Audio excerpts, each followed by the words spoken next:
this. It's going. It's going. I can see it. We're live, people. We are live.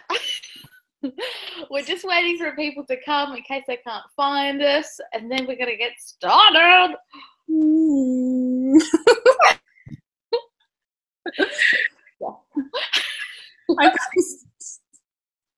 It's all good. We can do it. That's okay.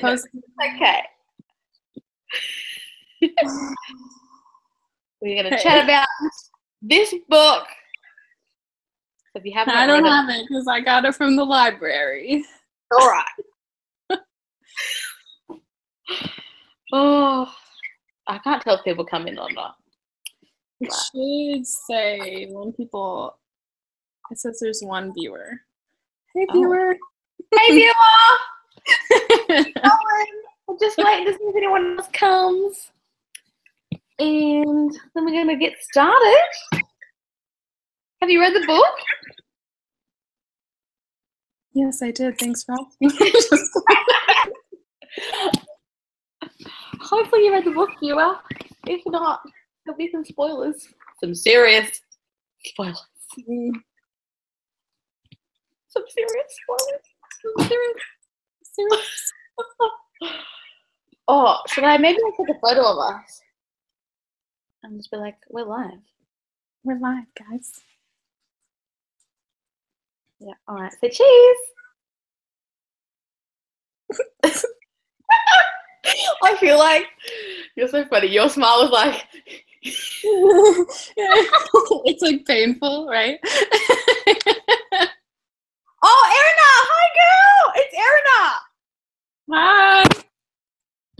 Hey, girl! You read the book, so we don't have to worry about spoilers. We'll just wait. What's the time now? It's also, like 10.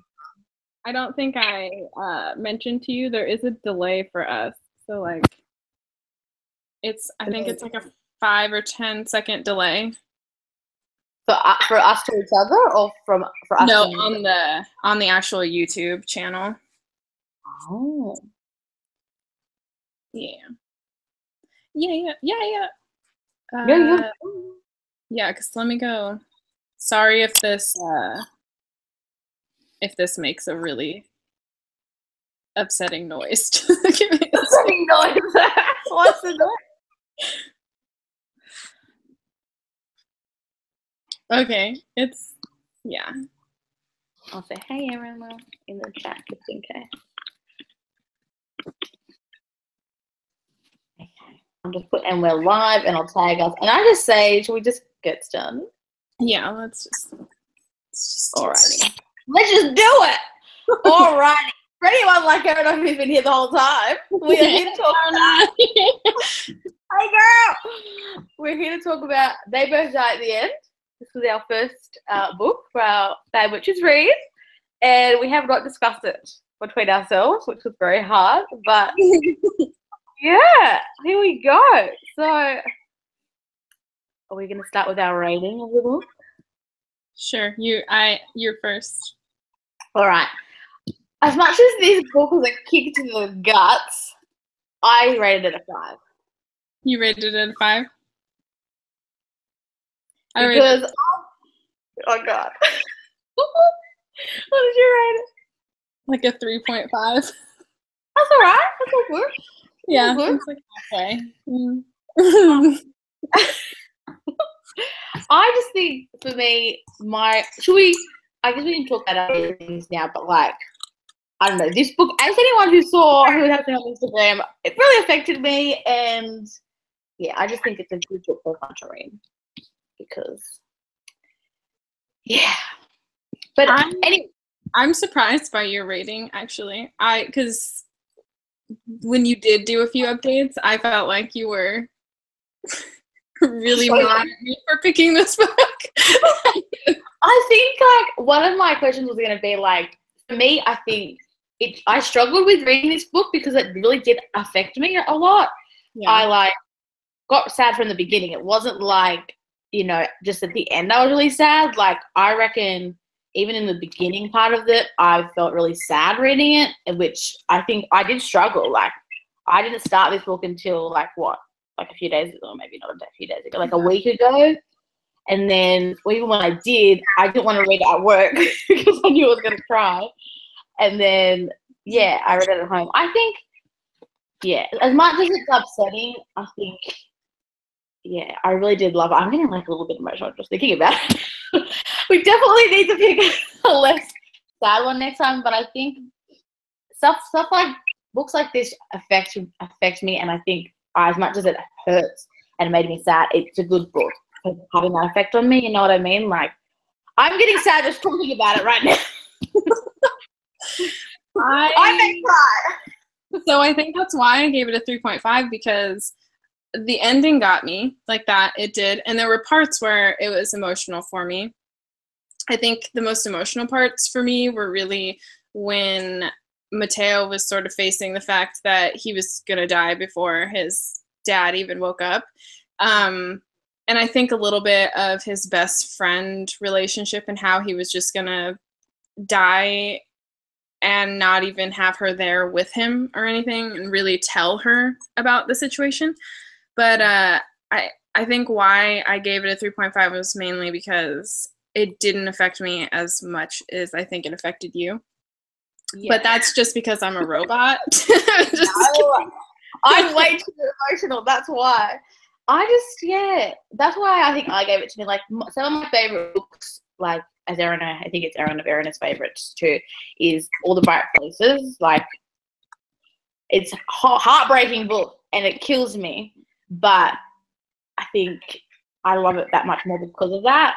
Like, I think for a book to make me cry, like, I cry in books, but I, like, as you said to me, I ugly cry. I cried for like a good 5 minutes in this book, and I could cry now thinking about it. I was telling people at my work about it, and I was like starting to get emotional at work. Like, my eyes were watering. I'm like, okay, we can't talk about it anymore because it's too fresh. Okay, it's too fresh.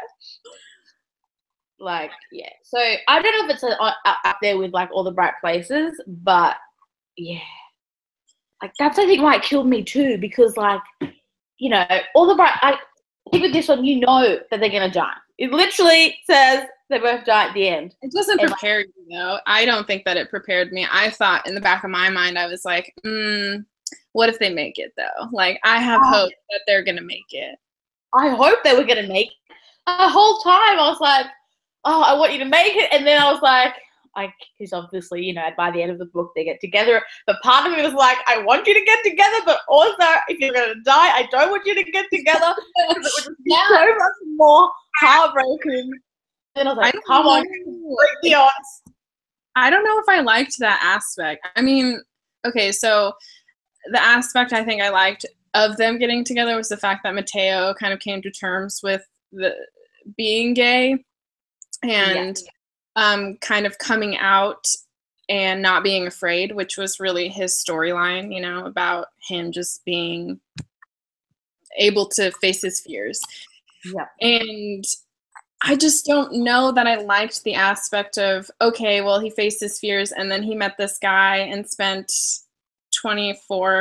roughly 24 hours with him. And then now they're a couple and like he just, I don't know if it would have happened had he not had 24 hours to live. Do you know what I mean?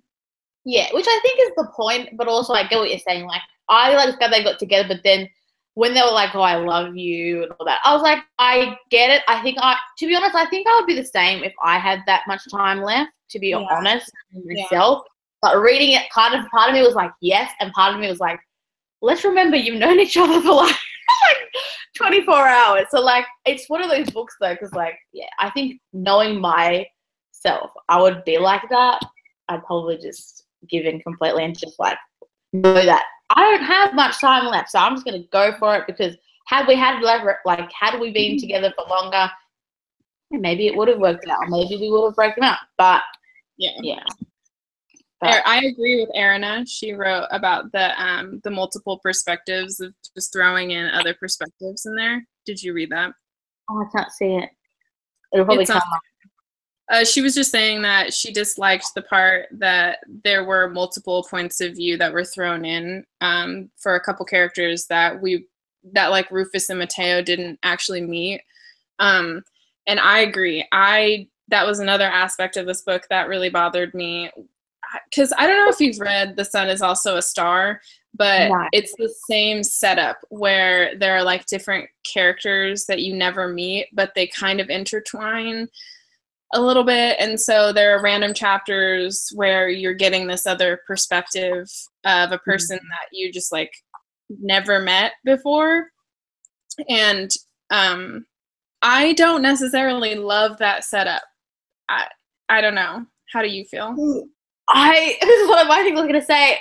I really like the additional side. To me, this is going to sound stupid, but like this book reminded me of a really sad, cruel Love Actually. Like they're all intertwined, and sometimes some of them meet, and sometimes they don't meet. But you know, some of the points of view I didn't think were necessary, but I did kind of like, you know, how like they're on the train and he leaves the book on the train, and then those two other girls get on the train and they see the book, and we see them. Like I like that. I like that too. I think those types of perspectives were more, I guess, impactful, where it was something like the guy, he was the one who was friends with what's her name's boyfriend. By the way, I read this book the second week of October, so I'm forgetting names. Sorry. But you know, Rufus's ex-girlfriend hit her new boyfriend, whatever his name was. You know how he was in that gang and he had that friend, and then the friend happened to be a person that Mateo gave his shoes to, and that's kind of what saved him. Do you remember that part? Yeah, which I like too. I like those ones, whereas like the ones, I don't know who it was, the couple right at the end where it's her and that famous guy and she's interviewing him, and she doesn't think he's actually going to die. Don't get me wrong, I didn't hate those. I actually did like them, but I think I would prefer to more of it be centered around Mateo or whatever, however you say his name, and Rufus. Like, as much as I think she was there though when the gym exploded, and I think I did like the fact that he bumped into them when he walked into the gym. Like, I liked all those ones because that included them, but the ones that were separate to them, I don't know. I would have rather it be centered around them, but I did like it how, I don't know. I love Actually. And for me, as I said, it was like a Love Actually, but it was a sad version. I love that movie. I just don't know that. I think multiple perspectives like that work really well in movies, but not so much in books, because sometimes you're just thrown into a character's story and you have no context at all, and you don't know how it fits. And I feel like that's what I felt with The Reporter, where even at the end of the book, I still don't really know how it fit, besides the fact that you have that one scary moment where the gym explodes and you think, oh God, one of them's going to die. So like I saw where it fit there, but I don't really know. Other than that, I don't really know how I thought it fit. I think hers is the one that is the most, I feel like irrelevant's a strong word, but I feel like her kind of point of view is the most relevant out of the rest of them, because at the end, like, I don't know, I guess it kind of like shows how like it doesn't affect the two main characters, I guess, but as well as that, we don't care, we just want to know about the main characters. You know, like, I want to have more time with them, thanks. You know, like, that end bit when like you see her and she finally talks to that guy and he's like, no, I didn't prank you, like, you're gonna die, and she's like, oh shit. As much as that was as much as she finally realized, like, and I was like, thank God you finally realized, I was also like, I didn't really need to have this. Like, I would rather just have more time with the boys. Yeah, but, and what Erina is saying too is she just didn't really like any of the I can't see it. I'm going to close and open it again. It's on the YouTube channel. Oh. Yeah, if you're watching the video on the YouTube channel, you can see hers. I don't know why it's not in the actual group chat. Maybe you have to invite more people. I don't know. First time. I'll find us. But I reckon I was definitely a Mateo in this. Do you think so? What do you think? What? Like, that probably doesn't make sense. Like, when I read this, Rufus has obviously had his own struggles too. Oh, there we are. But I I think I would definitely react like Mateo did. Like, I'd be like, I can't do anything. I can't leave the house. I just need to sit here. I would be him. So that's something that kind of, because, the questions that we compiled together, one of the questions that I sort of am stuck on and I think a lot about is how Adam Silvera, who wrote this book, is kind of saying that he wrote this book to remind people to live. And I'm curious if he's trying to say that if you live an introverted life, that you're not really living a fulfilling life. And I just don't really agree with that, if that's like what his sentiment is. Do you know what I mean? No, I think it's meant to like make people realize that like time is limited and like, I don't think if his sentiment is about the introvertedness, then no, I don't like that.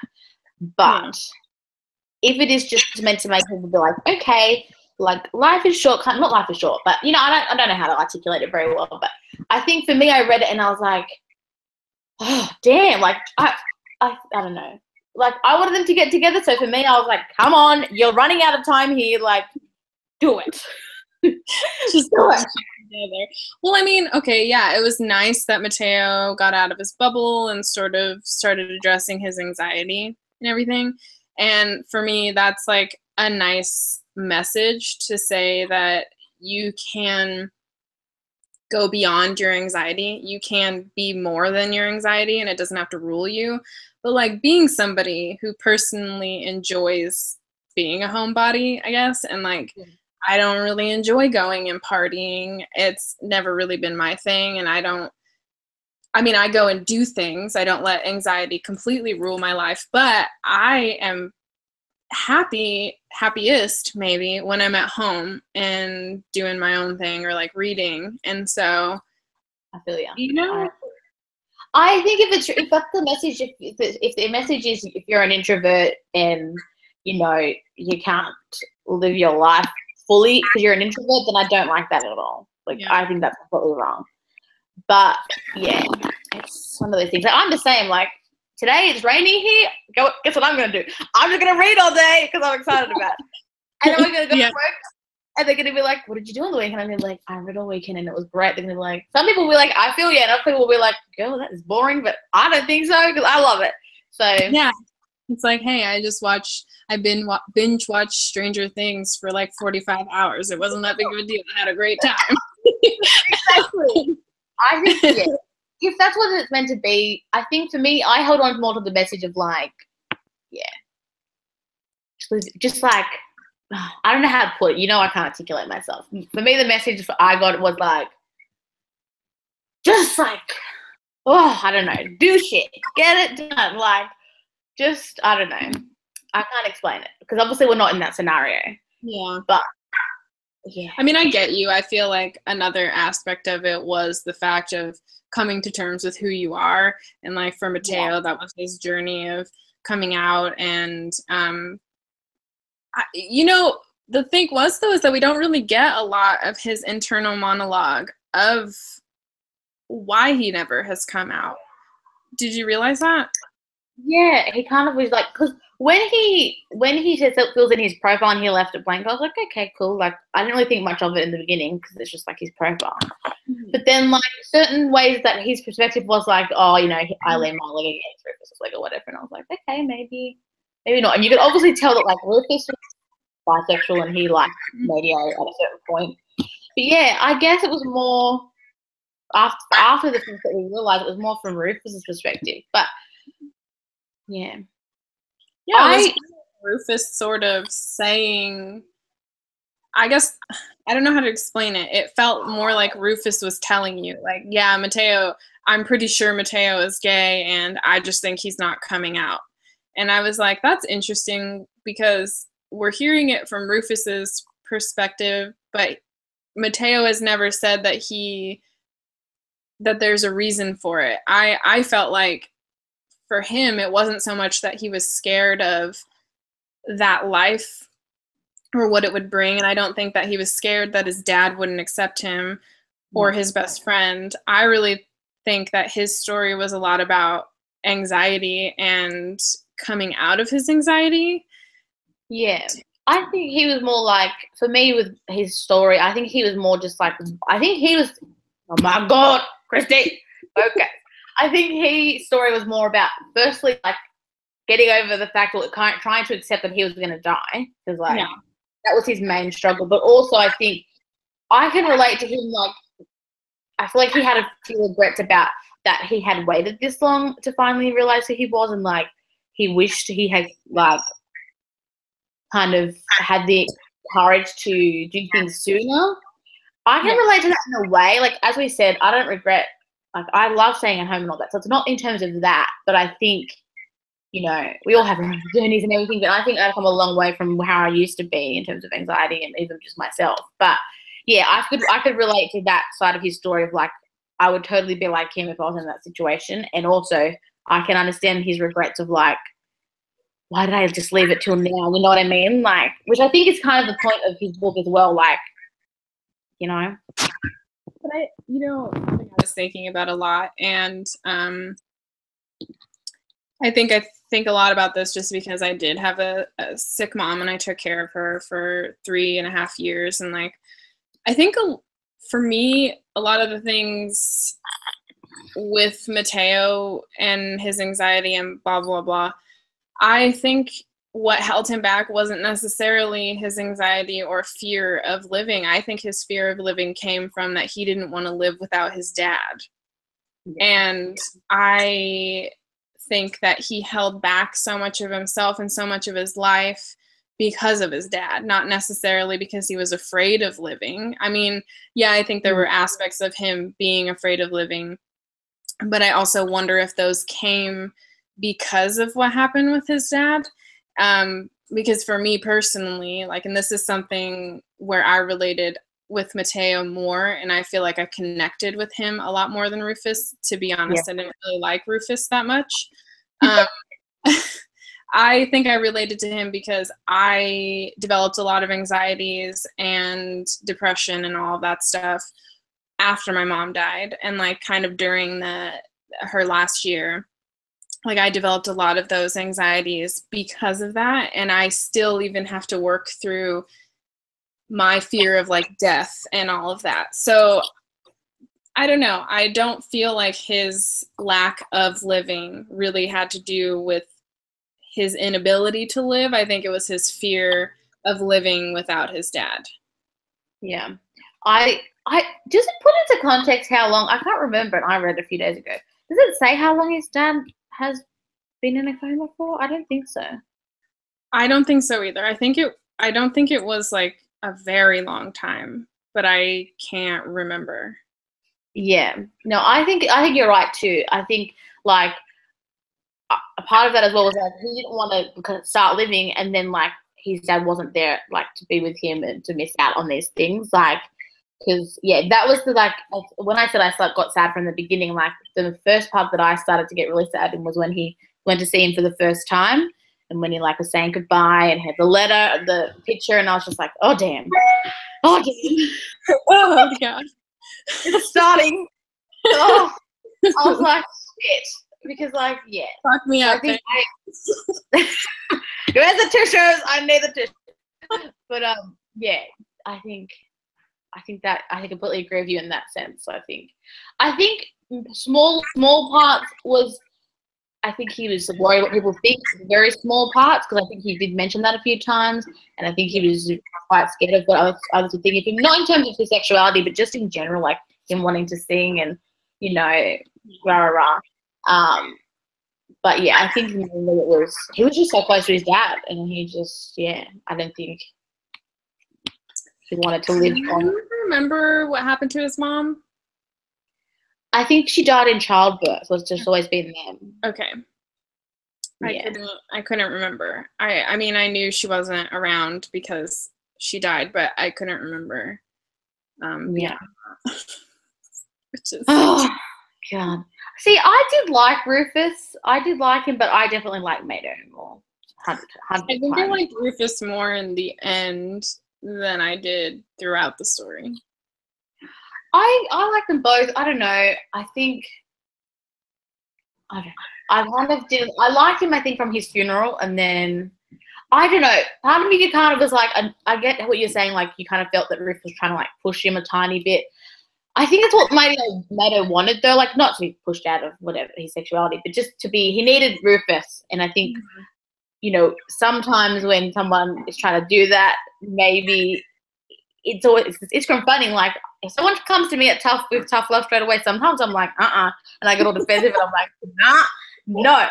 But sometimes, like, if I was living for 24 hours, I'd be like, just like push me out the door. Like, I need to do it. And I think part of me kind of got annoyed with Rufus a little bit before that. And I was just like, like, while we only have 24 hours, just give him a second, okay? Just give him 1 second. Wow, buddy. Hold your horses. Erin said she likes this more. I know, I just saw that. That's funny. I like his personality. And I That's okay that you like Rufus more. It's okay. But that's okay. No. I liked his backstory, and like I really did feel for Rufus too. Like if you lived in that world and your whole family got an alert and you did it, like I wouldn't even Oh yeah. Like that would just be horrible. And like the fact that like when he was saying, which really like I think I felt for Rufus a lot, like, and I started to like him more, was like when he finally told Mateo, I don't know how to say his name, what was happening with his backstory in terms of tech, and then his family. Like when he said that his family just tried to get him out of the car and not him, I was just like, oh, I can't. Yeah, that was really heartbreaking. And I really did like that moment. I think this is when I started to like Rufus more, was the moment when Mateo sort of took on the role of pushing him to face his fears, and then he does it and he's very appreciative instead of like, screw you, buddy, I'm not going to face my fears, I'm going to die, so it doesn't matter. He actually was like, all right, I'm going to face these fears. And I don't know, I thought that was cool. I like his backstory though, and like I like them both. I still can't think about it for too long. This book killed me. It did. As you know, the whole time I read this book, I messaged I'm like, girl, we need to pick a happy book next time. That's why I was really surprised by your review or your rating, because I was like, she did not like this book. I thought you were so mad at me. I'm not gonna cry now. Whew, I like books that make me feel something, but also it's very confronting. Like this book, I'm getting really emotional. This book was just like, as you can see, it really affected me a lot. And like, I think, as I said, some books I think are good for people to read and like have that. Whoa, did not check the cry. Have that thing, because like for me at the end, I was just like, this is so fucking cruel. This is so sad. Like, oh, why am I still reading, kind of thing. But also, I was like, in a way, that's what life is. Like, we're all gonna die. Like, I can't explain it. For me, it's like, it's good to read books like these, but God help me, look at me now. I can't read books like this all the time because I would just be a mess. I would just cry. But I think it's good to read books like this. Like every now and then, I'll pick up a book like this and I'll read it. And I loved it. Did it shatter my soul? Yes, it did shatter my soul. Am I gonna read it anytime soon? No. Will I probably ever reread this? No. Will I reread All the Right Places? Yes. So it's, no. For me, it's different, but I haven't read that book. It's on my list to read, but I hear mixed reviews about it. Actually, Erin, didn't you say you didn't like it? I'm pretty sure she put it in. I don't know. I thought it was one of her favorite books. Wait, is it? So, I can't remember. You put one book in your unpopular opinions tag, and I was cracking up because it's very popular. What book? I can't remember. I thought it was All the Right Places. No. Well, this is an example. Like, another example would be like Fault in Our Stars. Like, okay. I read Fault in Our Stars. For me, I read that and I was like, cool. Like, okay, obviously if you haven't read Fault in Our Stars, leave now. But I was like, cool. What's her name's gonna die? He's gonna die. I've accepted that. Cool, awesome. I was obviously stupid and didn't see what was coming, and then it hit me like a bus, and I was just like, whoa, my heart. Because I did not see that coming, and same in All the Bright Places, you just hope, and even in this one, they both die at the end, but no, you still hope that they don't both die in the end. But yeah, I think this one killed me more because they both did die, obviously, and yeah. I don't think I would ever want to live in a world with death cast. I don't want to know when I'm gonna die. No way. Like when I saw that, and I was just like, would you ever want to live in a world? No. Hard pass. Hard pass. I do not want to attribute. No thanks. Happy to just do my business and live. Would you guys, Erin and Sash, and end our third viewer? Erin is a hard no right there. That's a hard deathcast. Yeah, I think while it helped them to like do things, I think just it just made me like so paranoid and just No, that's another thing I hated about this book. Every time I was reading it, I was so paranoid for days on end. I would be like, oh God, I gotta check the road like 40 times. I'm gonna die. And then I was like, I'm gonna slip in the shower and hit my head and crack it open and drown in the water. Oh God. Yeah. I just think, I think I'd just be way too paranoid. Like the other day when I was messaging you and I crossed the road and I was like, I immediately messaged you back and was like, girl, did you not just read the book? What have you been doing? I know, I was reading you and I like looked, but I just looked the other, and there was actually no cars until like right again when I had almost crossed the road, but I was like, that was too close after just reading this book. You pulled the Rufus. You really pulled the Rufus right there. No, I wouldn't want to live in a world with Deathcast. I also don't think I would use the Best Friends app or Last Friends app. I don't think I would use it. See, I think I would use it. It just depends. Like, I would only use it with another person who was going to die. Like, the people who were, while I really admired that girl for spending that time with the other girl we kind of learned about, and I thought that was really sweet of her to spend the girl's last day with this girl. I can't remember their names, but I would only use it if I met someone else who was dying. I think I would want to. Just depends. Like, this sounds bad, but like, say we lived in a world, right, and me and you both got the alert. We were both dying. Then I'd be like, cool, let's do it, Steph. Let's do it. We already know each other, so I would just fly out to Australia. How long does it take to fly? I don't know. I have no idea. I'd probably die on the plane. That's not funny. We shouldn't laugh at that. No, we're going straight to hell. But I think I would use it. I think, I don't know. I got it how they didn't, like, while I would spend time with my family and friends and stuff, I wouldn't want them to be there, and I wouldn't want to, I don't know. Yeah, I guess I never thought about that. Although I feel like Steve would not let me leave his side, so I don't really think I have a choice in the matter. Yeah, that's true. I don't know. I feel like I'm quite, like, because I obviously didn't have a partner, and like, well, I have my friends and all that. I'd see them, I'd see my family, but yeah, I think I would try. Like, I would at least try and use it. If I got lucky with it, awesome. If I didn't, then I don't even know what I would do. But I feel like, I would have at least tried. Or I would have been like those people that Mateo watch, and I would have been like, here I'm here, and I'm like doing this shit. And then, I'd probably be one of those people that like documented it, you know. Yeah, I feel like you would. You know how I am with camera and stuff, so I don't know how I would be. Maybe I would take a bunch of book photos. My last books to read before I die. Yeah, you take it and they're like, okay, which ones can I read in the last 24 hours? All right, guys, 24-hour readathon coming at you. Let's do it. Oh, I also like, okay, talking about the ending again. Fucking killed me.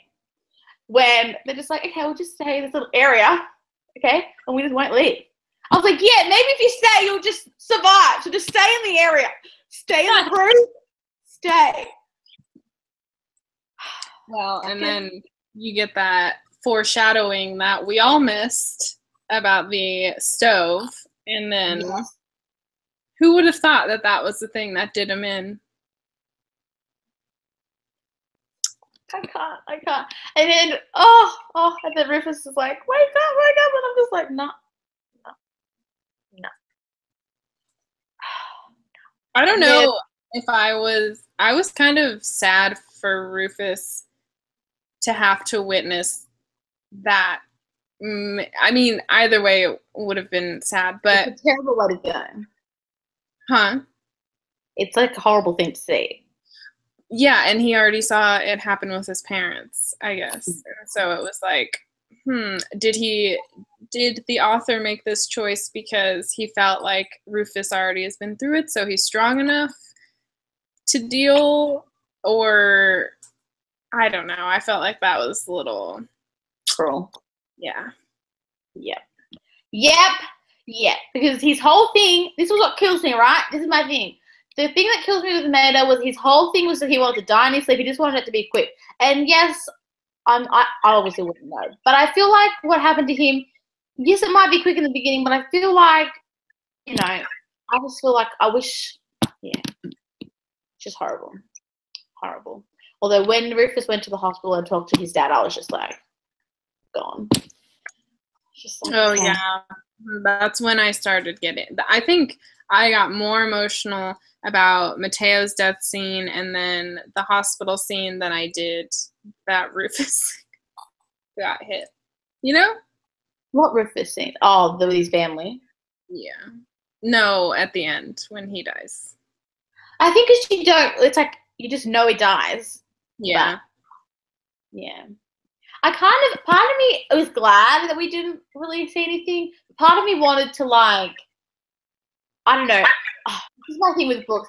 Part of me, okay, this is going to be sounding. I like the ending of this book, but also I hate open endings. So I can't stand it if a book is just open. Like, for example, this is a really stupid example, but say we left Harry Potter and the Deathly Hallows without the 19 years later, I would have been like, are you serious? What? I need to know every single I and I need to cross every single T. Like, I need to know. But this one, who is married? Who are the OTPs? Who had the babies? What's happened? Did we all make it? I kind of wouldn't have minded, especially because we had all the perspectives. I wouldn't have minded Peck's perspective as much as I hated him, or Tego, or someone. I don't want them to see it, but I don't know. Well, yeah, I thought it was really interesting that he did make the choice to leave it open-ended because he had all of those other perspectives, and then the ending was just open-ended, and I was like, okay, that's an interesting choice. When you added all these other damn people, you couldn't have given me some closure. I know, I'm glad we didn't see it in full because Mateo's scene killed me beyond. But it's weird. This book I'm actually okay with it, but other books I can't. If it's an open ending, I'm like, did I go through 3 books to just have this open ending? No. Unless you're writing a 4th book, you better let me know some closure because I hate it.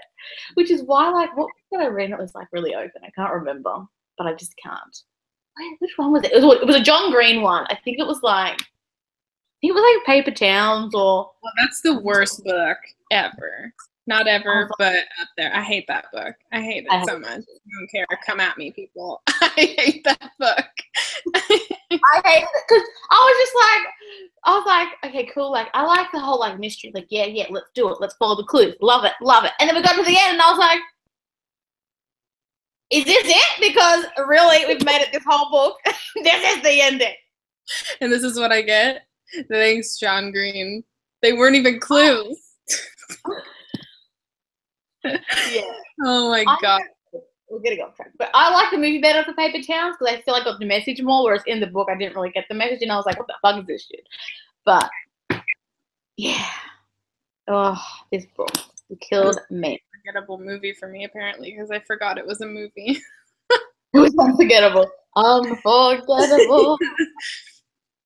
But like, so being serious, do you think, like, if you did get the alert, do you think you, like, we bucked around that you would read, but like, do you think you would actually read, or like, what do you think you'd do? No, I feel like I would be too anxious to be able to read, knowing that I was going to die. I'd be like, oh God, I'm going to get a paper cut and it's going to kill me. I don't know. I feel like I would have like severe anxiety, even just sitting at home. So I think that I would have gone out and done some things. I think instead of trying new experiences, I probably would have done things that I knew that I really enjoyed doing in my day-to-day life, or like, you know, that I've experienced and I loved, and maybe I hadn't done it in a while. I don't know. I don't know that I would want to take the risk to do, you know, like when they go to the stupid skydiving thing. Yeah. And they're very disappointed by it and they say like, wow, that was a waste of time. I wouldn't want to feel that way. Yeah, I feel you. I don't know what I would do. I honestly don't. I would like, I would probably, yeah, I'd be really anxious as well. And obviously I'm a very emotional person. So like, I would just die saying, like, I'd have to say goodbye to people. So like, I would say my goodbyes. You have a wreck for a little while, and then I'd have to just try and do something. But I don't know, like, part of me, this is gonna sound stupid, but like, I do want to skydive. So like, maybe I would just do it, and then if that's how I die, then that's how I die. But I don't know, like, I try and do things like, part of me will want to do things like that I haven't done before, and that I'm not going to get the chance to do. And part of me, I get what you mean, like, maybe like, revisit memory lane, like, say, if, like, maybe you and Steve, or like, if I had someone, I'm like, let's go back to when we first met, and like, let's have a day together. You know, like, I don't know. It's hard. You just don't know, I guess, until you're in that situation, which we never will. I do feel like I feel like I would have done the world travel thing that they have if that were something that was invented by the time if we were living in it. Obviously, like, the idea is that we would probably be in that situation. But anyway, I would probably do the travel thing. I don't know that I would do the skydive thing. I think I would want to do a real skydive. I would just do the real thing. Bye, Erina. Yeah. Bye, Erina. Thanks for coming. Thanks for coming. Yeah.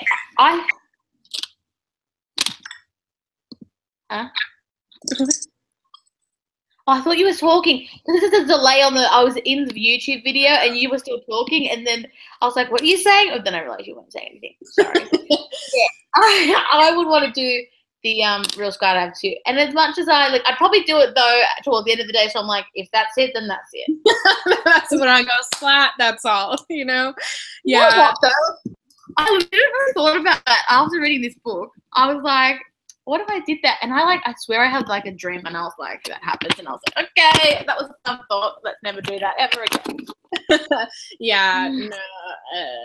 I had a lot of anxiety, like I said, but back to what I would do on my last day. I mean, again, like you said, it would be very contingent on like it actually happening and how I feel and how I would react.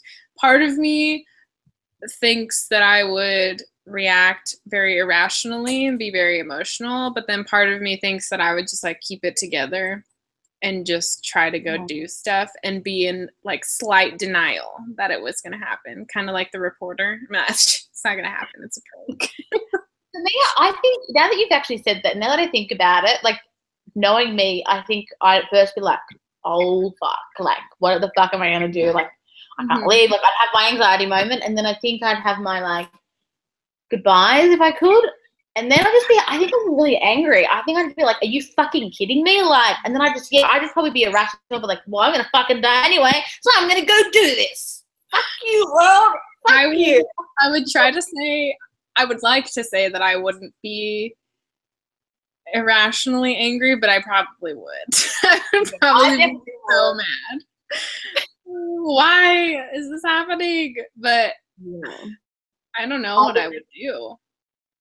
I'm trying to think about it now. Like, just say it was today. Like, what would I do? Like, it's raining here. Like, what the fuck would I do? I don't know.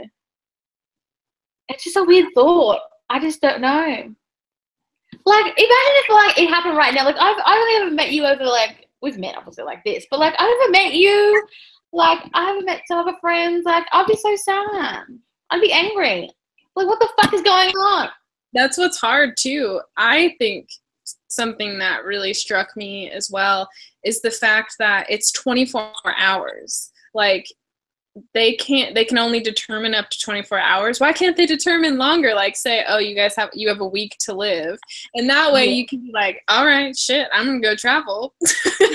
I'm gonna really go. I'm out. You know, like that. Bye. Yeah, that's true. I never thought about that.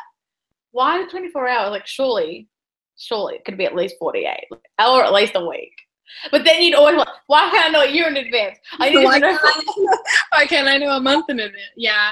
But I mean, 24 hours seems kind of cruel. Maybe that's one of the points of the story, I guess. But 24 hours just seems a little bit cruel because you can do a lot in 24 hours. Don't get me wrong. But I feel like when you're just told randomly and you're still trying to cope with it and still trying to be like, okay, how do I live for the next 24 hours in a way that I'm going to be okay with? Like, that's a lot to do in just 24 hours.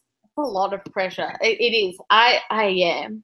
And like, I just was thinking about when like Mateo was coming to terms with it, and he saw his grave being dug. I was like, are you kidding me? Like, this is a whole nother level. Like, as much as I do like this book, and I still give it a 5, but I don't know. It's a cruel book. It's cruel. Like, it's not one that I loved and that I'm going to reread. Like I said, like, I won't ever reread this ever. No. No. My heart cannot handle it. It won't be anything that I reread. I'm glad I read it, and I'm glad that I felt the feelings. But yeah, I think just for the impact that I'm giving it a 5 still. Yeah. So one of the questions that I think I asked on the like for the Goodreads questions was, how did you feel about the choices they made in the 24 hours? Like, do you think that they were wasting time? Or like, how did you feel about it? I think, as much as I part of me did think they were wasting time, I think it was realistic. You know, like, I don't think you find out you're going to die. Like, I'm really glad that Meta did have that moment where he just went back to bed, and he was like, nah. He was like, yeah, I'm gone. Jokes, I'm going back to bed. Not today. No, I'm not. Like, I think I really liked that, because as much as it was frustrating, like, to read and be like, dude, you have not that long left, it's realistic. Like, no one just goes, oh, cool, I'm going to die in 24 hours. Let's go. Like, no one is ready to go. So, yeah. I don't know. I think while they wasted time at the skydiving thing, I guess they realized, well, like, they had to do that to know that it was a waste of time. Mm-hmm. Like, it's hard. I think, yeah. I think they spent a lot of time traveling. Like, get an Uber. You're going to die. Although. Get on a damn bike and get an Uber. But walking around, like, I don't know. Like, I guess they call it the train, and I don't know. I think another point of this book is, like, I guess, what you do. Like, they made a real connection, I think, on the last day they both lived. And, like, if you could make that last connection, as heartbreaking as it is, I think I'd rather, like, say, like, we'd never met before and I met you and we were last friends. I'd be so glad that we met, even if it was on our last day, because we got that time. And even if we just sat in my room or sat on a train and just talked and just read a book, or, like, you know what I mean? I don't know. I think while some of the times we got to just walk into things and talking, I like the talking part, and I liked their connection. I liked them together, and I like Mateo more, but I liked them separately. I think that was maybe, and I think of this book too, like, they just had that, yeah. Even though they knew they were both going to die, they still did it. I agree.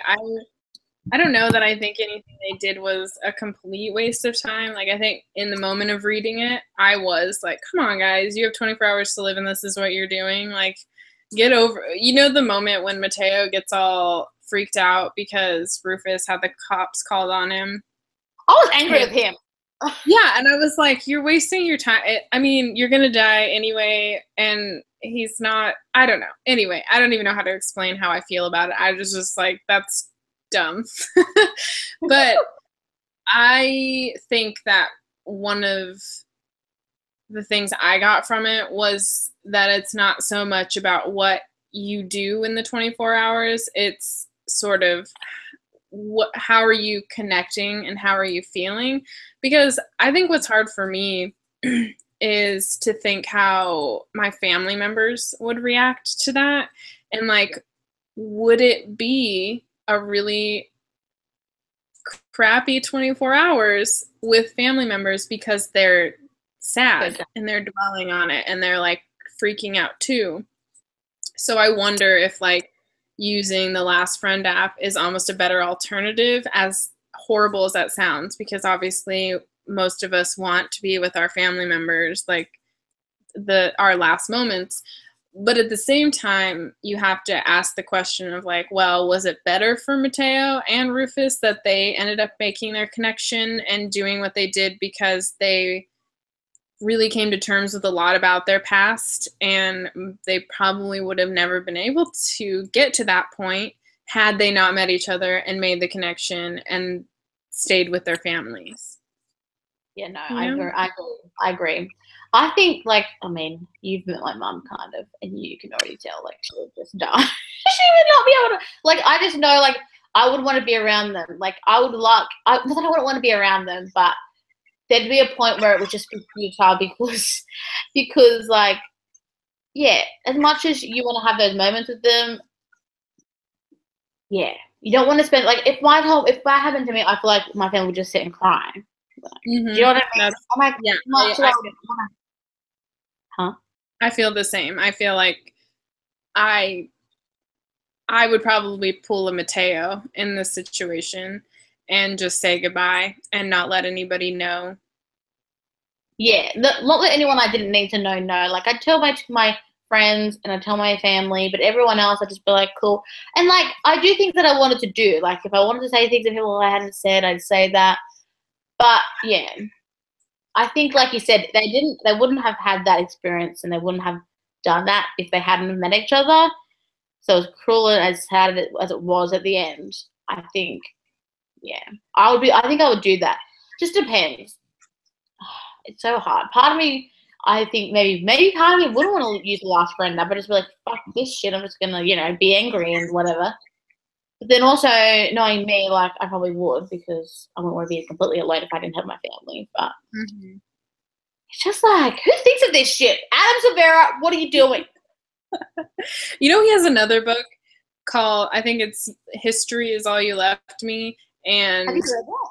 I haven't read it. I picked it up when we were reading that. Like, I didn't read it. I picked it up from the library when we were reading this and like deciding on this book.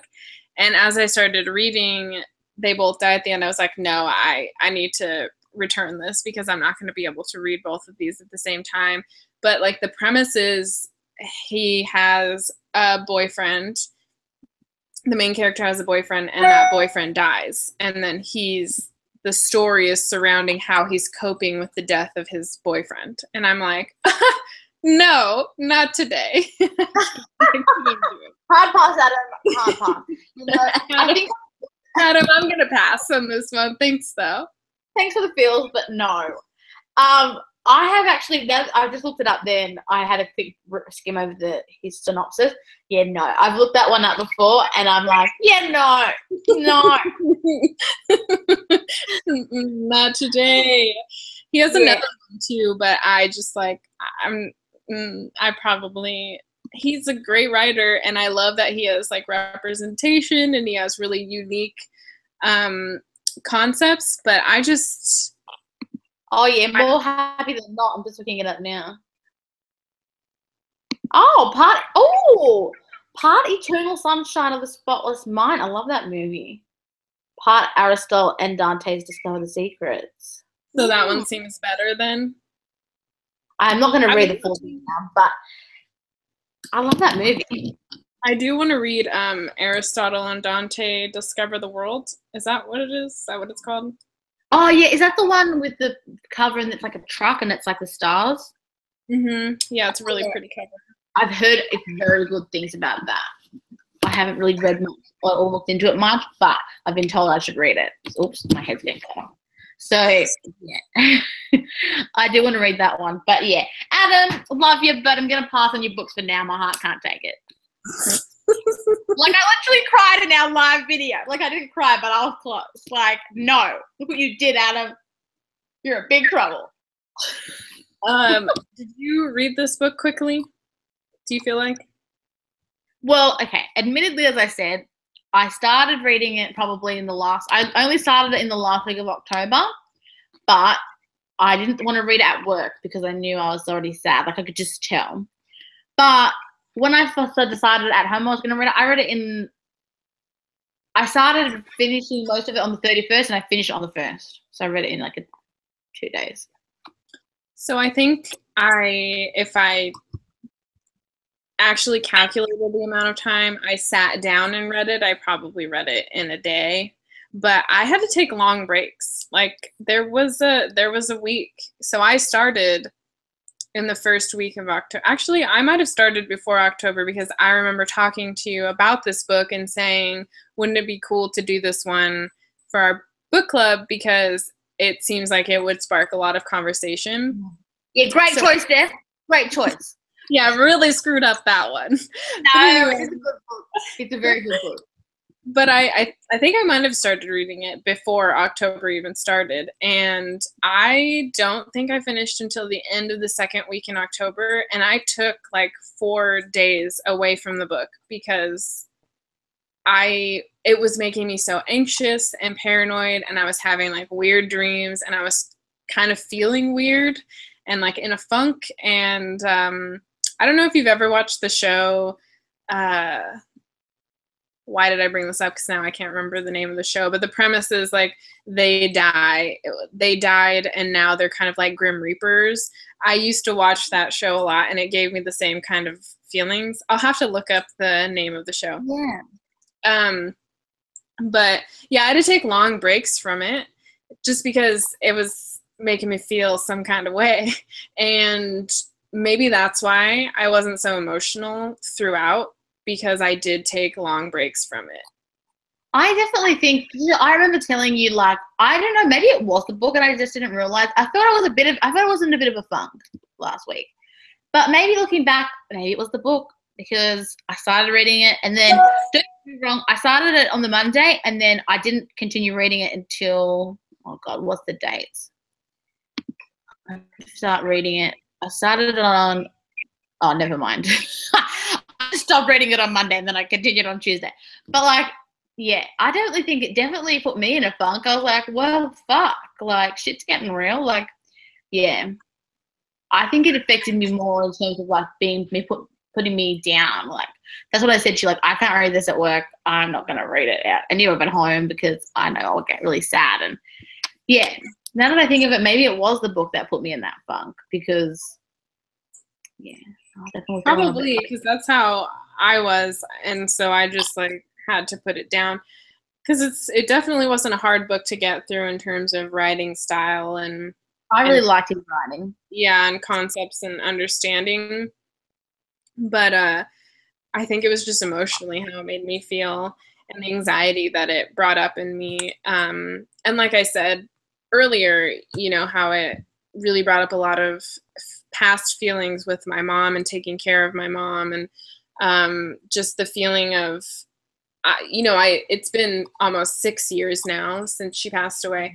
And I still get those anxious feelings about death and about just kind of coming to grips with people that I love dying, you know, and my own like death. So I think that's kind of what got to me, if I'm being really real and like honest with you, is it just really brought up a lot of those probably unresolved issues for me. Yeah. Just about death in general and kind of coping with your own mortality, you know? I think for me, myself and my own death, we're getting really real. But like, I have never. When I was a lot more anxious than I was, this is getting very real. But I kind of just like, I've never like tried to do anything, but like I kind of just wish something would happen to me, and that that would be fine. But also, I've always been more scared of other people's deaths. Like I've only ever had my mum growing up, and when I was younger, it took me a long time to like just not be scared that every time I said goodbye to her or said goodnight that she was going to be there in the morning. Like, I think that's maybe why like the scene with his dad got to me a lot, because I was just like, yeah, I think the book's going to get you in general, but maybe that's why it got me down. It affected me more because like, yeah, that would be the hardest thing for me, I think. But I feel you on that, because as much as like your own death is scary, I mean, I've heard that it's scarier as a younger person than an older person. I don't know how true that is. I just know that before my grandma passed away, she did say that as she got older, she stopped fearing her own death as much. But I do think at this point in time, I definitely fear other people in my life dying more than anything else. And like I told you yesterday, I was having a crazy dream about my best friend. I had that dream about my best friend dying, and like I have very vivid dreams, as I said, so that one really affected me, because that's how, I mean, those are things I really think about on a day-to-day basis, and this book really put me in that headspace even more than normal. And I try not to dwell in that, the idea of losing people, because it's very unhealthy to do that. I definitely realize that. But this book definitely made me dwell in it more, and made me think even more about the loss of the ones I love, and just thinking about like the 24 hours, spending time with them, saying if they were the ones that got the call that they were going to die in 24 hours, like how would I react, and could I cope with just hanging out with them for 24 hours, Yeah, I definitely feel you. Like, yeah, I think for me, my only worries about my own time coming is I just don't want to. I want to get shit done. Like, you can't come in. I'm still going. Someone's knocking on my door. Just be quiet then. I think for me, it's more like I don't want to not. Well, I can't come out right now, so it's urgent apparently. Sorry, I'll be like maybe I don't know how much longer. But I think for me, it's more like I don't want to like even if I die tomorrow, I feel like I haven't done things I want to do. So like for me, I think my more day-to-day worries, like because I've said to you and some whatever friends, like as stupid as it sounds, like I'm single, something I haven't done yet. I haven't traveled to other places I want to go. Like for me, I'm just worried about like, okay, like I want to get shit done. Time's running out. Like I want to do it. Not like my time is running out, but like, you know what I mean? Like I don't want to. I think that's more my day-to-day struggle. But like when my pop was not very well this year, and we were talking about it at my work, and we were saying how like a lady at me and my work were only children, and like people kind of don't get it. Like if you're an only child and your family passes away, as much as you have your extended family, it's not the same. And like we were talking about how like my pop, he is at the point sometimes where he just doesn't care, and he probably would want to. And I was like saying I'd be really angry, but on the other side, my work was like, well, what would he want? Which is like following to what I'm trying to say is, if you had 24 hours, as much as you would want to be with your family, I think it's going to be always going to be harder for people who are left behind. Like, I don't know if that made any sense or was relevant at all, but actually, I really, really, really understand you, and I agree with you. And I think a really good sentiment, or I guess like visual representation of the fact that death is so much harder for those that are left behind, is a graveyard in and of itself, which was why it was so interesting to me, connecting it back to the book. It was so interesting to me that they did go to the grave and see Mateo's grave, and he sat in it. Because for me, I mean, I know there are religious, there's a religious significance to graveyards, and it's much more than just a monument for the living. But considering that we live in a time where a lot of people aren't that religious and don't have those same connections, it's really interesting that we still follow through with this concept of burying our loved ones so that we can visit them. And I find it interesting because I've had this talk with other people, but a lot of them hadn't lost people, so they didn't know how, if they would bury their loved ones or whatever. But it's interesting that we can't think to ourselves like, oh, well, I could just talk to that person that I lost anywhere. I could sit in my home and say that I was missing my mom and I could just talk to her. A lot of people like to go to the graveyard, to that specific grave, and talk to their loved ones. You see this in movies all the time. You know, I don't know how true it is to real life, because if I'm honest, we didn't bury my mom, we spread her ashes. So it's a different situation. But like, I could see myself going to the place that we spread our ashes and being like, hey mom, what's up? You know? Yeah. I don't know. Did that make sense? I didn't actually, yeah. That's why I think it was like, confronting when he did go to the grave, and when he sat, and I was like, wow, like, shit, he's getting real. But I honestly didn't know there was a religious significance to graveyards, because obviously I'm not that religious as myself. But part of me being not that religious also can be like, say, like, really the only person I've lost that I have experienced it is my nan.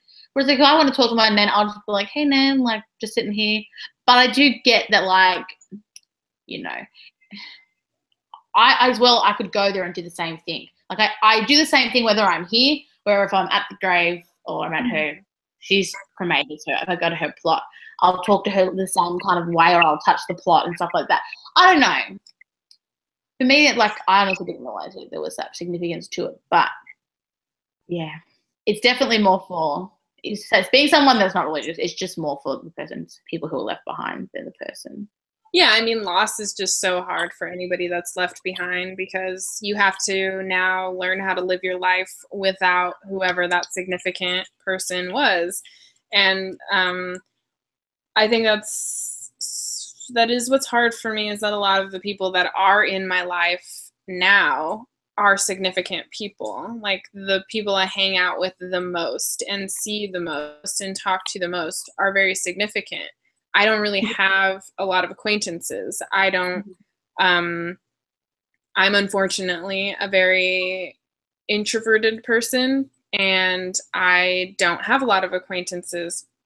And so to think of losing the connections, even though I've already been through it, and I've been through it, if I'm honest, 5 different times, and to think of it continuing to happen and then me being alone is really what gets to me, is just this idea of just being alone, you know? That's my main thing too. That's what I think.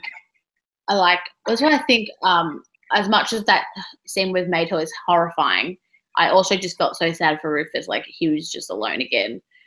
Yeah. And that's like my main fear. Like, that's what I said, like, with the whole only child thing and like everything. If everyone I know, like, I think I'd rather have the connections I have now. Like, I'd rather have a handful of my people I have now than have 20 acquaintances.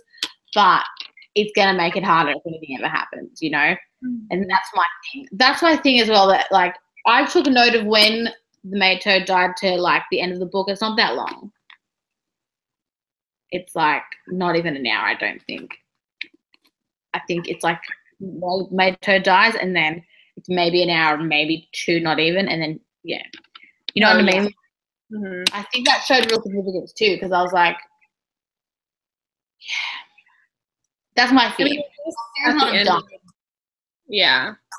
I guess at the end of the day, for Rufus, in terms of Rufus, it really shows a lot of strength on his end, because, I mean, he obviously was freaking out and he was very upset, but he did still have the mind to say, like, I'm going to go to his dad and let him know what happened. And that was another thing that I was really hoping for, was to kind of know what happens with Mateo's dad. Yeah, I would have really liked to know that too. Although part of me is like kind of glad he was.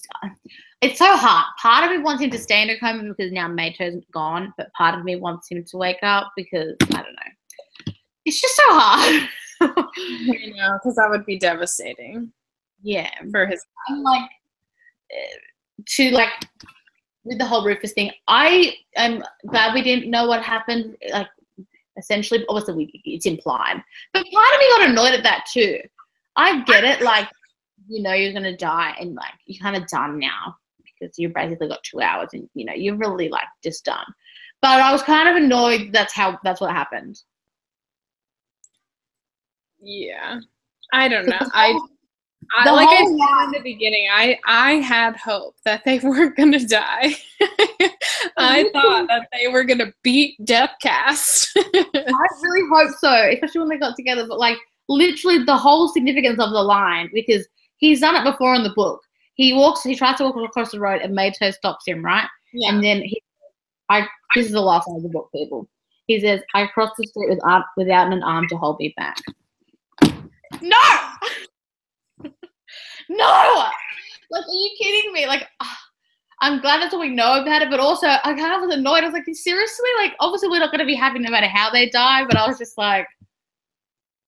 I think that was a really interesting thing because that's like the second or third time Adam Silvera foreshadowed, because he foreshadowed Mateo's death with the beginning of the stove being broken and how he was like, well, don't fix it, I'm gonna die anyway. And then when Mateo and Rufus are together, they foreshadow it when he holds him back that time, and I'm just like, really? It was that obvious? I love some good foreshadowing, but also not in this instance. God, no. Other books I read and I'm like, oh yeah, I love that foreshadowing. Yeah. Foreshadowing. This one I was like, why couldn't they have exploded together? Yeah, when the explosion happened and like they protected each other, I was like, okay, not that I want them to die, but if they die now, that's okay. Like they're together. Like, yeah, I really thought that they were both gonna die together, and I was like, you know, that's kind of sweet. I could cope with that. You know, it's like a note. It's like a Notebook-esque ending. Sorry, that's a spoiler if you didn't know. If you haven't watched the Notebook, don't. But oh, edit that out. That maybe killed me too. You should have seen me after I watched the Notebook. Okay, let's not even talk about it. But at the end of that movie, I was like, I was like sobbing because like that's another thing that upsets me about death is that she had this amazing life in the Notebook, right? Like, yeah, some parts she had her ups and she had her downs, but you know, at the end they got back together and it was beautiful and they had this lovely life together. And then she fucking forgot about it. She forgot. Before I was a robot, I loved that movie. Like I used to get very emotional about it and watch it over and over again. And then I became a robot. So yeah, I cannot. You're not a robot. You're so silly. I can't. I've watched it once. I've watched the happy parts. I watched up to the happy parts twice, and then I'm like, fuck this shit, I'm out. I'm not watching the end. It never happened. Oh, okay. So I'm like, I don't know if I've ever told you about this, and now everybody all like 0 people who are watching this are gonna find out. Watching oh, hey. I join in the conversation. Yeah, feel free. I am a serial rewatcher and re-listener, so like I will listen to songs over and over again or CDs over and over again until I get sick of them, and I will watch movies over and over again. So when I was in high school, I used to watch The Notebook and Juno over and over and over again. You're preaching to the choir. Mm-hmm. But not with movies, not with books like this, and not not with books like this, and not with movies like The Notebook, because it just hurt me too much. Like yeah. Like, All the Right Places killed me, and The Notebook, yeah. The Notebook and All the Right Places are different. The Notebook and this book are on the same level for me because I can't. Like, I can't even read any of this book because it's all sad. Whereas at least The Notebook, you can watch the happy times and the love story, and then you can stop watching it. Okay, cool, done. Do you ever watch? Do you ever watch things or read things or listen to music to make yourself sad? Sometimes. I think I don't do it as much as I do. Before I did, like, P.S. I Love You, so sad. But that's when I can rewatch. That's when I can rewatch that. I like that. Whereas the book for me is on a whole nother level of pain. So I just can't. Some things that really, really get to me, I can't. Oh, One Day? Did you read or watch One Day? Girl, let's not even talk about that. Because let me tell you, I didn't know. So I think it came out when I was like, I don't know, 20. And for all of you out there, I'm 26, so I'm an old lady. Just you are not. So I didn't know it was a book at the time. I don't know how I missed that. I didn't know. So I watched the movie, and the ending, I was so angry and upset. Yes. Like, I kept telling everybody, do not watch this movie. Don't even. And then somebody was like, oh, it's a book. You should read the book. And I was like, oh, is the book better? And she was like, well, of course the book's always better than the movie. And I was like, yeah, well, sometimes that's not true when it comes to like sad Nicholas Sparks movies. You know what I mean? And this kind of felt that. I know it's not by Nicholas Sparks, but it felt that way. And then I read the book and I was like, oh, you deceived me. This is worse. You son of a bitch. Yeah, no. I can't even handle, like, see, I have never rewatched that, and I don't have the urge to because it massacred my heart. No, we didn't go through the whole story. You kidding me? I'll never rewatch it. I'll never. I still think about that movie vividly sometimes and get angry. Yeah, no. Like, the Notebook is heartbreaking, and I love a love story. I can rewatch the happy times. But no, that just burned me too much. I was like, what the fuck is this? Are you kidding me? I was so mad. Oh my God, I was so mad. Yeah. So angry. Like, yeah. But like some sad movies I'll rewatch. Like, I actually started to rewatch The Fault in Our Stars the other day. But I was like, no, I shouldn't. I don't know why. There's some books that I want to read that I have been avoiding because I know that I'll be really sad and I don't want to read them. For example, everyone's telling me to read The Hate You Give, but I know it's going to kill me. I know. I really, really loved that book, but yeah, it was emotional. It's definitely not the same level for me anyway. Well, okay, I was more emotional reading that book than this book. I think they are on two different levels. They're very different stories, obviously. They're dealing with different things. They're dealing with similar things in terms of like loss, but you know, the story diverges from there and is very different. I think it's an important story, but I don't know that emotionally you'll feel the same way. I think it'll anger you more than it'll make you like cry, you know? That's the thing. Like, things like that, sometimes I want to read them, and other times I do want to read it. It's definitely, I need to buy it, but also, yeah, like, I can't always watch sad things, and I can't always read books like The Hate You Give because I know that I'm going to read The Hate You Give and I'm going to be livid and I'm going to cry and I'm going to, like, I just know how I'm going to react to it. Yeah. I haven't even read it yet. They're making it into a movie. Oh, really? Yeah. They have already started filming. They might be done filming. I don't think they're done filming. But yeah, they're making it into a movie. I'll have to watch it. I'll have to read it before it comes out. But yeah, books like that and like this, I just don't read a lot. I can't read sad shit all the time. Well, you know me, I don't really read a lot of contemporary anyway. Like, I'm more, you know, death, destruction, assassins, like dragons blowing up towns and killing people. Like, I love that. My favorite stories are like Lord of the Rings and Harry Potter. Well, Harry Potter's more for me a feel good. It's a feel good book, weirdly enough.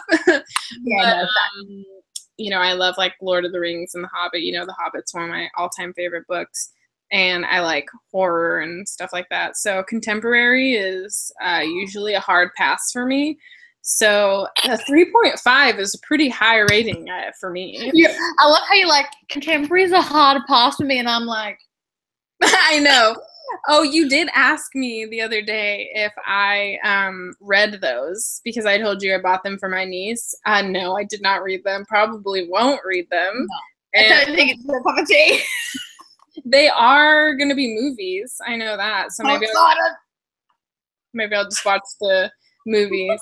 Blasphemy, right? Just watch the movies and don't read the books. That's what I said to I was telling you and Aaron, like, I'm loving them, but like I like a good contemporary, which is when you suggested this, I was like, interesting. It's a contemporary novel. Didn't think it would be your pick, but it was. That's why I'm reading this. FYI, oh shit. FYI, guys, I'm reading this book now. I started this one 2 days ago or a day ago. I'm reading this because I love contemporary girly novels, and two, I need some lightheartedness, okay? After the trauma that was this book. I need happy shit.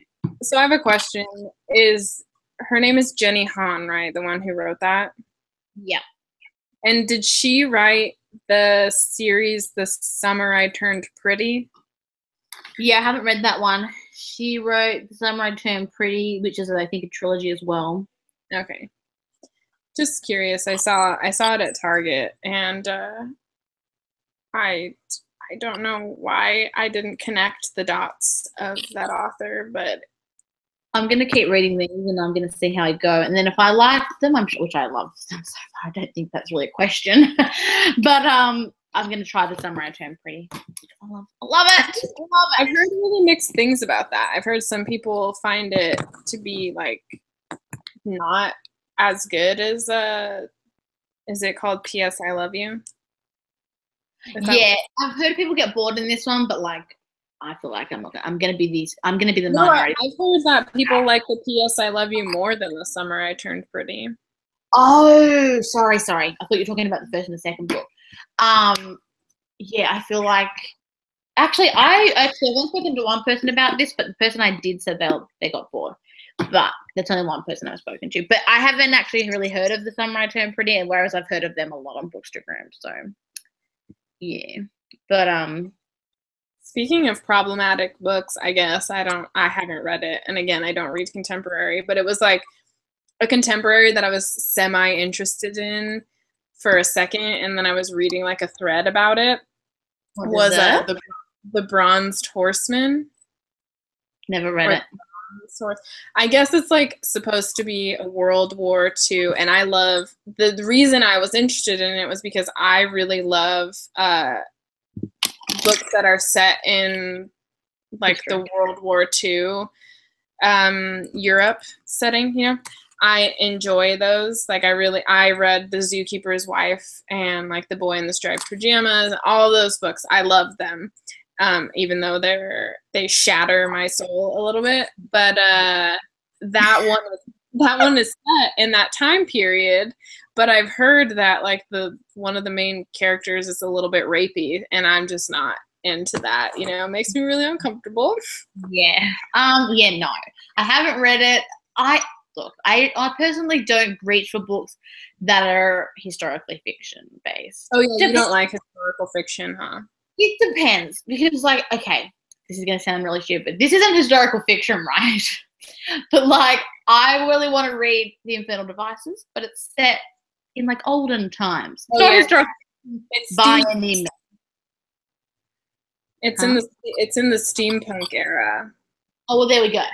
See, but like that's as much as it'll get for me. Like you mentioned Stalking Jack the Ripper. Perhaps that's something I would like because I do like a good crime novel, like a good thriller mystery. Again, maybe I could get into that because of that, but otherwise, it's not something I'm in. Admittedly, now that I say that, I don't know if it counts. One of my all-time favorite books is The Book Thief, and that's set in World War II.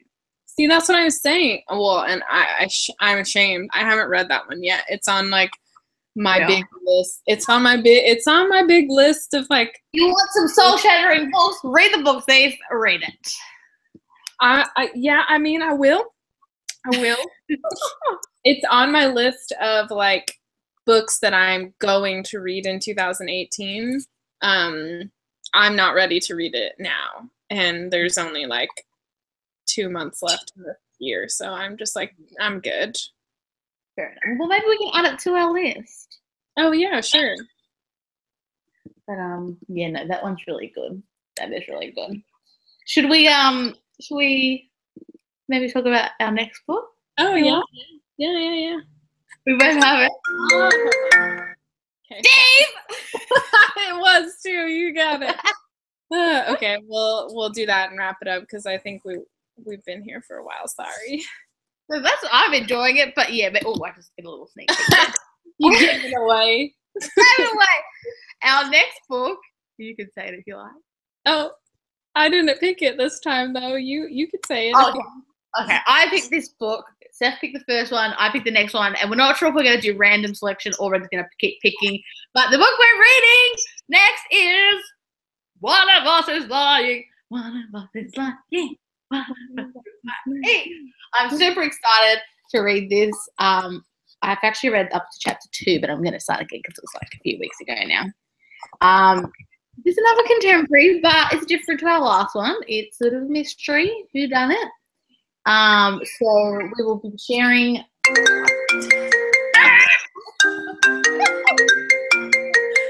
Hold on. Okay, sorry. We'll quickly wrap it up. We'll be sharing our thoughts maybe as we go along with this one, and we'll also, of course, be doing another live discussion. And yeah, we'll be going over to Goodreads throughout the day and answering questions and talking about who they both die at the end. It's been great. I've loved it. We've gotten really real. Yeah, this is good. This is fun. I'm excited to read this. Even though it's another contemporary. I'm just kidding. I don't really care. I will read anything. I can't guarantee I will enjoy it. I know. I'm very intrigued to see Steph's reaction to this. I'm very intrigued. But yes, we will talk to you guys soon, I guess. It's been fun, and let us know what you thought of it. And are you excited to read this book? Have you read it? Let me know. Let us know. And yeah, I guess we'll see you next month. We'll see you on our social media. Yeah. Thanks so much for coming, everyone who came. Thank you for coming. Oh, and then also remember that you can comment later on because this will be up here forever, and we'll be checking it. And we're probably going to go over to Goodreads and check what's going on over there. So anyway, thanks for coming. Bye. Bye.